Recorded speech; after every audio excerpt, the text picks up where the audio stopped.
With all these conversations about moving to Florida, we're going to focus today on the top areas to consider living in Southwest Florida. We're getting after that next. Hey everybody, my name's Craig Cunha. I'm a real estate agent here in Southwest Florida. And if you're looking for a channel to tell you a little bit more about what it's like to live, play, eat, sleep, and buy real estate on the Gulf Coast, then this is the channel for you. Go ahead and subscribe and hit the little bell so you're notified every time a new video comes out. Also, leave a comment down below of anything more that you'd like to hear about the area that maybe wasn't in this video. I'm getting calls from people every single day asking questions about what it's like to move here, things they need to be concerned about, and hey, what's the market like right now?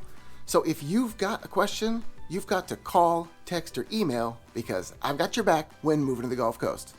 Okay, so first and foremost, before we get to the video, I just said something and I say it in every video about contacting me the way you prefer. Do me a huge favor. If you're somebody that loves email, I went into my email today and found a bunch of people that fell into spam. So if for some reason you send me a message and don't hear from me in what you feel is like too long of a period of time, please text me. I know a phone call might be the way that you don't necessarily want to reach out because it takes a lot of time and it's a very personal contact. If you're trying to just get some basic information and the email or text is easiest for you, just shoot me a text. Say, hey, I emailed you the other day. Can you check it and get back to me? I would really appreciate that because there's not a single person out there that I don't have time for. I will always make the time. Just please know that technology does have its faults and that this is happening. So if you're one of those people that was subjected to that, I apologize now. But please shoot me a text and let me know so that I can go dig that one out. Okay, now on to what the video is about this week. There is going to be a lot of information cram-packed in this video. I can't possibly share everything about Southwest Florida in the 15-20 minutes, whatever we're going to have here. So bear with me. I'm going to hit some things for each area. And if you want to know more about any one of these areas, go ahead, make a comment down below, tell me what specifically you want to know about it, and I'll do my best to get that video for you. So first thing you need to know about Southwest Florida is this is an area that is comprised of numerous cities. Some people might start this whole region as being as far north as Sarasota, which is kind of misleading. Sarasota is more of the central coastal side. I'd love to throw it into Southwest Florida, but it truly is just a little further north. It's just outside of what would be considered Southwest Florida. But I would say the area starts somewhere around the Port Charlotte Punta Gorda and drops all the way down through Marco Island. So if those are the areas that you're interested in, we're going to be talking about each one of the cities to some extent in this video, and we'll expound upon the things that we can now, and once again we'll make more videos later to hit more topics. So just to give you a quick list, we've got Cape Coral, Fort Myers, North Fort Myers. I mentioned Port Charlotte and Punta Gorda. There's also going to be Captiva and Sanibel. You'll have Bonita, Estero, and Naples, Marco Island at the very end. So those are all the main cities. Oh, Lehigh Acres. Yeah, always forget that one. But these cities make up our area here, and you can go further inland to places like Alva and La Belle that technically could fall into Southwest Florida if you really wanted to push them in there. But it's not really truly Southwest Florida. Southwest Florida would be mostly coastal cities. And something I want to bring up as rule number one. You hear all the time about the weather here, how humid, how stagnant it can be. Yeah, especially when you move away from the coast. So if you don't want that to happen, stay close to the coast. The breezes that you get throughout the year, I don't care whether it's the dead of summer or if it's the middle of winter, you're getting some kind of a breeze on a daily basis. And it's that much more comfortable, especially in those summer months where it might be a little more humid. So as far as the market right now, all of these cities are experiencing shortages in the available real estate. You'll see some of our areas could have as much as 500 listings, maybe slightly over. You're going to see other areas that are under 100. Like Fort Myers Beach, there is not much there, both in single family and in condos. I was kind of surprised at this because they are pretty dominant with the condos, but there just wasn't that many there. As far as single family homes, you're talking a few dozen and that's it. So certain areas, depending on their size and obviously price ranges, they will have a different number of inventory that's going to happen from month to month. So if you're honing in on a certain area, be very conscious of what the price is. And many of the amenities and the reasons why people are searching for areas will be directly affected by price. So if price is a super important aspect for you, if it's the most important aspect, then you're going to be limited on some of the areas that you're going to be able to get into, especially when you get into amenities like golf access. So the reason people choose different areas are basically off of things like amenities. So the golf access, golf courses, things like that. Lifestyle, again, feeds into things like boating. It'll feed into things like the golfing habits. It'll fit into, heck, shopping, if you're into that. Parks and recreation, so the outdoors. It's going to be based upon work. What's my commute time going to be like? Am I going to deal with bridges? Am I going to deal with tolls? Those are all factors that go into this. You'll also have schools for some families. And if you travel for work, then you're going to be thinking about, what are my travel options? How close do I need to be to that? You may also know some people in the area, and that could be your circle of people. That's going to have you choose where to be. Age of homes. There's some areas you just may not want to be in because the homes are just too old for you. Also that key thing that we said at the beginning, price. Price will play a part in every one of these categories. So depending on how important they are to you, I usually tell most of my clients, take most of what you can get in a home and in an area, because getting it all is sometimes so difficult. I've had clients even doing new construction where they get to pick every piece and part of a home, custom build, and they always forget something. So don't think that you're absolutely going to get everything in the home or area. Get the most of what you can. Do your homework up front as much as possible. That's someplace else that a lot of people fall short. If you've never visited the area, as you know, if you've watched these videos for any amount of time, one of my key elements for you is to come drive the area and get familiar. See what's in every neighborhood. See how close it is to the things that you love, and be sure that you're marking that off right up front, because if you choose your home without doing that step, I will almost guarantee there's going to be something that you're not going to like that you didn't know about because you didn't take the time to do that. Now, when we talk about amenities for different areas, we're talking about things, again, like golf access, golf courses. Is the area walkable? Is that something that's important to you? Do you need to be in like a downtown area so that you can walk to the stores and shops and restaurants? Do you want to be close to the beach? Are the tolls going to affect you? Do you want to be in a community with an HOA or not? That is huge. There's some areas that you really are going to have a difficult time finding an area without the HOAs in it. Fort Myers is one of them. Fort Myers is loaded with gated communities, probably the most of any of the cities in the area. Next would be Naples. There's a ton of communities that are in those areas. So finding a subdivision without the rules, regs, and HOA fees might be a little harder in those areas. Another thing you might want to keep close to you is the parks. You want to be able to get outside and do things with the family. You want to be able to bicycle. You want to be able to rollerblade. All these things have certain areas where you're going to find them, and certain cities have more of it than others. Now, as I mentioned, the age of homes as being one of the caveats. If you look in each and every city, the things that are going to most likely attract these older homes is where they started the development in the cities. So Fort Myers, much of it was started along the river. That was what was very attractive. Along the main roads, US 41, it's been here forever. So many of those subdivisions right off of 41 could be older. And if older homes are not your thing, you need to make sure you screen them out up front. An older home, it can give you character. It can give you sometimes a better overall build because they did take their time back then to build these homes. Nowadays, they might be a little more rushed, get things thrown up faster than they should. But with those older homes, you're going to be taking on some maintenance. Don't expect a home to be maintenance free if it's an older home. If somebody's updated it, they're doing you a favor and making it more presentable. But there could be things. I had a client the other day, it didn't have the third nail on the hurricane strap. That's going to ding them on insurance. So one of the first things we're going to do is get that third nail put in. That'll save them about $1,100 a year on their insurance. So things like that with older homes are things you're going to want to consider. Storm protection wasn't one of the big things that was done years ago. In fact, until Charlie came through the area about 17 years ago, I can't believe it's been that long, but that's when they started putting all the rules and regulations in with the third nail, with the shutters on every home, with the nail pattern and the sheathing on the roof. All those things came into play because of that storm. Previous to that, we didn't really have too much to run off of. There's been improvements over the years, but it was never such a impactful situation as after that storm.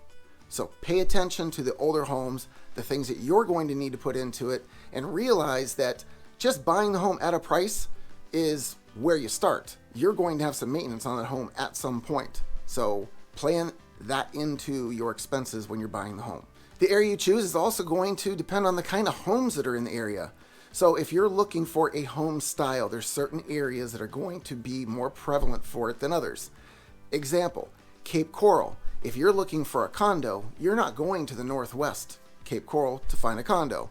They don't do condos up there. There might be one or two complexes in total, and that is it. Most of them will be down in the southeast and southwest. You can find a couple in the northeast, but again, very sparse. You need to get down to the southeast, off of Del Prado, off of Cape Coral Parkway. That's where all of the condos are. Many of them Gulf access. And heck, why don't we talk about Gulf access while we're at it? Gulf access is most prevalent in Cape Coral because of the fact that the canal system is over 400 miles of canals. You can't find a better scenario for a Gulf access property than in Cape Coral. You can find it in places like Punta Gorda, Fort Myers, North Fort Myers, even down into Naples. But you're going to have less choice, and in some cases it's going to be even costlier than it would be if it was in Cape Coral. So back to the home styles. You will find a mix of most home styles in most communities. So there will be both condos. You'll occasionally find things that they'll call villas or garden homes, which are basically duplexes. And that's what Cape Coral offers for a lot of folks that want a condo style, but not a actual condo building. There's a bunch of duplexes in Cape Coral. So you can still do the multifamily in that style, in that area, and it's really throughout all of Southwest Florida. You're going to be able to find duplexes in almost every one of the cities. But Fort Myers, Naples, Estero, Bonita, these communities are going to mix in those villas and garden homes, condos, and single-family homes. Now, availability is going to get very tough. I was searching for a client the other day down off of Winkler Extension South in Fort Myers. There's 2 listings in the whole area, and we're talking dozens of communities. And that's with all home types. So it's tough down there. If you go to an area like Reflection Lakes, which is almost central South Fort Myers, right off of Summerlin and Cypress Lake, or Daniels, whichever you want to call it at that point, there again is one listing in the entire community. And this one's made up of condos, villas, garden homes, single family homes. It's got everything in there. It's got 6 gates. That's how many properties are in here. But you can't find anything right now. So you have to really be discerning about what you want and where you want it and the availability for each and every one of these spots. One home style that's going to be super difficult for you to find if you're looking for a mobile home, don't even look in Cape Coral. Doesn't exist. If you are dead set on that home style, you can find it in North Fort Myers. You can find it in Fort Myers. You can find it probably down in Bonita, but it's not a common home type throughout the entire Southwest Florida area. So be real careful about where you're choosing if you're looking for a mobile home. Now, the community versus the subdivision kind of living, you've got to ask yourself, am I somebody that wants the rules and regulations? Do I want the HOA fees? What am I getting for my HOA fees? How is this association run? Is it by a professional company or is it run by the homeowners? Lots of differences there. So you have to be careful when you're choosing this. Also, consider the value preservation that comes with an HOA, because certainly your property values will stay up given everybody's has to stay to the same standard and you don't have any dilapidated homes that are within the area, which can happen in a subdivision. Code enforcement exists in most of these subdivisions, but enforcing doesn't always happen. So keep those kinds of things in mind when you're choosing association versus subdivision, because there are a lot of differences. Now, when you're choosing a location, we've already discussed you're going to be looking for things like amenities. So if you're going to be on a golf course, if you're going to have golf access, price goes up. If you're going to be east of 75, prices are generally lower, obviously. So you go west of 41, and now you've got probably the highest prices you're going to find. So the rule of thumb is the closer you go to the water, the higher the price goes. And that's for every single one of the cities that's considered coastal. That rule does not change for any one of them. Close to the shore, price goes up. Now, these areas that have subdivisions versus communities, much of that would be in places like Cape Coral, Lehigh Acres, Bonita Springs. Estero might have some small areas of it, and like I said before, Naples has some small areas of that as well. When you go to a place like Lehigh Acres, you have to keep in mind it's the furthest from the shore, so it might be the most affordable. However, it also could bring a different element. Maybe the homes aren't maintained as well, because again, they're subdivisions. So if you're somebody that wants things well kept, pristine, then that may not work for you. That's once again why you need to drive the areas. Now, Lehigh Acres has incorporated a few newer communities in the area, so community living still exists there, but you're just very far removed from the shoreline and the beaches. So if that's your thing, Lehigh Acres is probably not for you. Since we're talking about beaches, a couple things to keep in mind. Cape Coral, while it's surrounded by water, has no beaches. Well, there's one at the yacht club, 300 yards long, with the river water, so it's not really Gulf. But you have to drive to get to Fort Myers Beach or drive north to go to Venice Beach. That's about an hour away. We'll do that to go shark tooth hunting, but otherwise we're going down to Fort Myers Beach. Now, what's unique about the beach here in Fort Myers? It is one of the only places on the West Coast, especially in Southwest Florida, that the beach is right up next to the restaurants and the shopping. They literally sit on the beach. You can't find that in most areas. In fact, Bonita and Estero, there's a small beach section. If you go out Bonita Beach Road out to the shoreline, and there's one restaurant that sits right at the base of the beach, all of it from there is residential. You've got nothing to do down the south end of that beach. So you end up traveling all the way up to the north end to get to Fort Myers Beach. Now, Fort Myers Beach has town center, and it has a bunch of restaurants, live music, there's condos, there's single family homes, but it's all right up against the beach. Again, super rare to have that here because there isn't that other opportunity in any other place in Southwest Florida. Naples, you'll find a couple restaurants here and there, but again, mostly residential. There's a state park that you can go to that beach, but you're not going to find all the entertainment like you do in Fort Myers Beach. As you continue going north towards Punta Gorda and Port Charlotte, once again, no beaches. They end up having to go to Venice Beach. So if you're looking for a unique lifestyle and you want to be close to the beaches, you've got to get into the South Fort Myers area, into Punta Rasa, into Iona, the Winkler Extension South.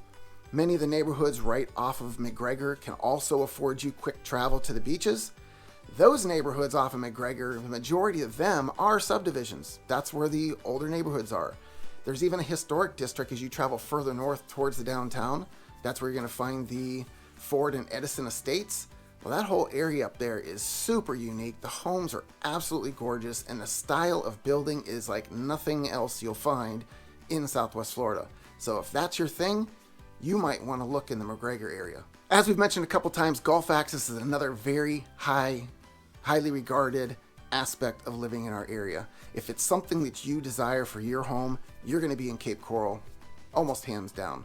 You can go to Fort Myers. There's a place called Town and River that sits right on the river, and there's a few other communities like the Landings, but you have to look at the fees to be in a place like this. Somewhere like the Landings, the fees go up pretty exponentially. They've got a number of things they offer in there, but higher fees. Keep that in mind when you're getting into these communities. There's very few of them, again, in Fort Myers. You can find them if you're willing to pay the price.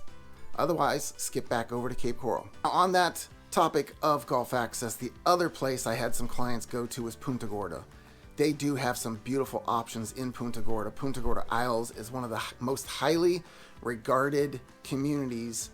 And I'm saying community not in the sense of gated, I'm saying it is in the sense of subdivision. This is a beautiful subdivision, well kept and highly regarded because it's kept the way it is. The values stay up, most of it's golf access, but the prices for that golf access is now rivaling anywhere that you find going south. It's crazy how fast the prices have gone up, but it's again because of lack of inventory.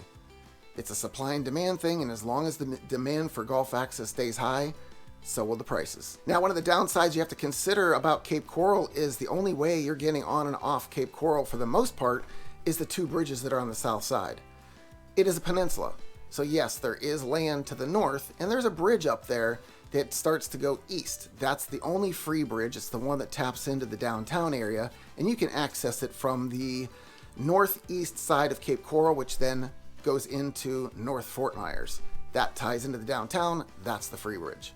The other two bridges, the one's Veterans Parkway and the other is Cape Coral Parkway, those two both have a $2 toll. This $2 toll is a one-way toll, so you don't have a toll coming back into the city just as you leave. If you get a transponder, it will be discounted, so you won't be paying as much as the $2. But something to keep in mind, between the commute to get on and off and the toll you're going to be paying, are those big issues for you? If not, then Cape Coral might be a place for you. Golf courses are scattered everywhere. You're going to find the majority of them in Fort Myers and Naples. There will be a few in Lehigh Acres. There's a couple in North Fort Myers. Cape Coral has its couple as well, but it's not as plentiful as it would be in Fort Myers and Naples. Now, we mentioned travel. So if you're somebody that travels a lot, you've got RSW, which is the International Airport for Fort Myers, and you've got the Punta Gorda Airport, which does more one-way trips to different locations. We like to use it for places like Nashville, and we went to the other week up to Asheville. So we do these smaller trips. They're one-way, they're inexpensive. Yes, the planes don't offer a lot, including space. Yes, you're walking on a tarmac to get on and off the plane, but convenience is very high for this airport. And if you see the amount of people using this airport right now, because of its convenience, it's going absolutely nuts. So at some point, they're going to have to expand this place because it's taking a ton of people through this on a daily basis, and it's become one of the most sought after airports in Southwest Florida. If you're considering a proximity to the airport for your place to live, you're going to be wanting to look east of I-75. In Fort Myers, Tree Line is a road that runs just east. It runs north and south parallel with I-75, and there are dozens of communities right off of this road. The Forum is also right above this, and if you go east of Tree Line, you're going to find Gateway. All these areas, very nice gated communities, very highly regarded, and super close to both airports. Since I-75 is right there, the other place that's very close to the airport, obviously, is Estero. It's just south of the airport. So these areas is where you're going to want to focus if you're somebody that travels a lot or wants to be close to the airports for when you come in on your seasonal visits or when you have family and friends come in. But stay right off of I-75 for the best travel, even all the way up to the Punta Gorda Airport. It'll just make your life that much easier. Walkability is sometimes an obstacle. There aren't that many places that you can live that will give you the walkability that you might be looking for. And in most cases, walkability does mean condo. They put condo buildings up closest to the downtown areas because they can put more people there. Downtown Cape Coral, yeah, mostly surrounded by condos. You'll find some single family homes to the north of it, and you'll find it to the west of it, but mostly condos directly around it. Same thing with downtown Fort Myers. There's some major condo buildings that are already there and some new ones that are going in both as rentals and as purchases. So if this is the kind of lifestyle you're looking for, you might want to be looking for the condos right around that area. This doesn't apply so much to the Lehigh Acres area. It applies somewhat to the North Fort Myers. North Fort Myers has such a mix of different home styles throughout, and much of it's older, so you have to be very discerning when looking around there. Again, driving around is the only way to really see what you need to see. And again, Naples is somewhere that will also have a mixture of this, but because their downtown area is towards the shore, that also means higher prices. So keep that in mind if you have to be in a walkable area of a downtown city, especially if it's Naples. Now, one area that we initially mentioned and haven't talked a whole lot about is Sanibel and Captiva. Well, there really is no downtown for these places. There's strips of stores that are along, say, Periwinkle, as you go up through Sanibel. However, you're not going to find a downtown. So in these areas, it's a very beach island kind of a feel there. Very different than anywhere else. And obviously it's an island. That means prices are going to be higher. So if you have to have that kind of lifestyle, keep in mind, not only are you going to be paying more for the island living, but you're going to be crossing a toll bridge, and it's $6. It is the one way again, so it's not both directions, but it is one of the higher priced tolls that you will pay in the area. Out in this area, you can again expect to find condos and single family homes. So you can get a different home style depending on what your needs are. However, the price is going to be higher. The other key thing that you get going out to Sanibel and Captiva is the Sanibel Causeway. This is one of the coolest beaches in our area. The reason why it's so cool is there's two sides of the road that have beaches, and there's no fee to park. You can roll your vehicle, literally back it right up to the water if you choose to. You can take out kayaks and paddle boards. There's one of my clients who's starting his water sport business out there, James, and he's going to roll his jet skis right up to the shoreline and rent them right there off of this beach. Fort Myers Beach, they have a ton of beach line, obviously, but parking down there can be a bear. And it could be as much as $20 just for a regular weekend. If it becomes a holiday, it could be as much as $40 for the day. The Sanibel Causeway has no fee, again, to be there. Just be conscious of taking care of the space that you're there, picking up your garbage, keeping after things, because they are keeping this available to us and free because it's low maintenance. So again, Sanibel Causeway is an awesome place if you're somebody that wants to be on a beach. I would recommend, though, that you have water shoes, because the sand isn't just sand in these areas. You will get rock, you will get shell, you'll be stepping on all kinds of stuff that could cut your feet. I wear water shoes if I'm going there just because of these sharp objects in there, but that's the small price to pay to be backed right up to the beach and enjoying this beautiful area. The other thing that you might be considering if you're looking for a certain area is the schools. What kind of schools do you need? What attracts you to these schools? There are some specialty schools in the area. Colleges are restricted to certain areas, but to give you an idea, you want to think about the school district. While it is still school choice here, there are districts. You have to stay within a certain number of miles to be within an area. I had a client that was looking specifically for a Cypress Lake school that he wanted his kids to go to, and he needed to be in their district. So he was very, very hyper-focused in a certain area that was either in the South Fort Myers area or in Estero, because that's the only way it would work for him. Just like in Cape Coral, if you want to be in a school on the south end, you can't buy a home in the northeast because it's going to fall outside of the district. School choice, they're going to ask you for your top 3 choices. You may not get your top choice, so you can keep your name on the list for further down the road, but you may end up starting at a school that isn't the ideal one for you because of the school districts. Now, as far as colleges are pretty much left over in Fort Myers. That's where the majority of them are. There's some smaller community colleges. There is a university for the state that's there. So you've got FGCU, you've got FSW, you've got Rasmussen and a couple other smaller schools. My other half went to that school for her nursing. So there are options for secondary education once you leave the main school system. But keep in mind, if you are looking for the kids to have somewhere to go, that you want to take into consideration if it's in the school district that's going to allow you to go to the schools you want to, and what the commutes are going to be like, because if you're not going to bus them, you're going to drive them. And if you've seen any of these car lines around here, they can get absolutely nuts. All right, so that's a little bit more about what it's like to live in Southwest Florida and some of the areas you might want to consider. If you need more information about any of these areas and get more specific about things for this, please reach out to me. Again, if there's anything I can do for you, first, check out one of these videos to see if you can find the information there. If not, you've got to call, text, or email, because I've got your back when moving to the Gulf Coast.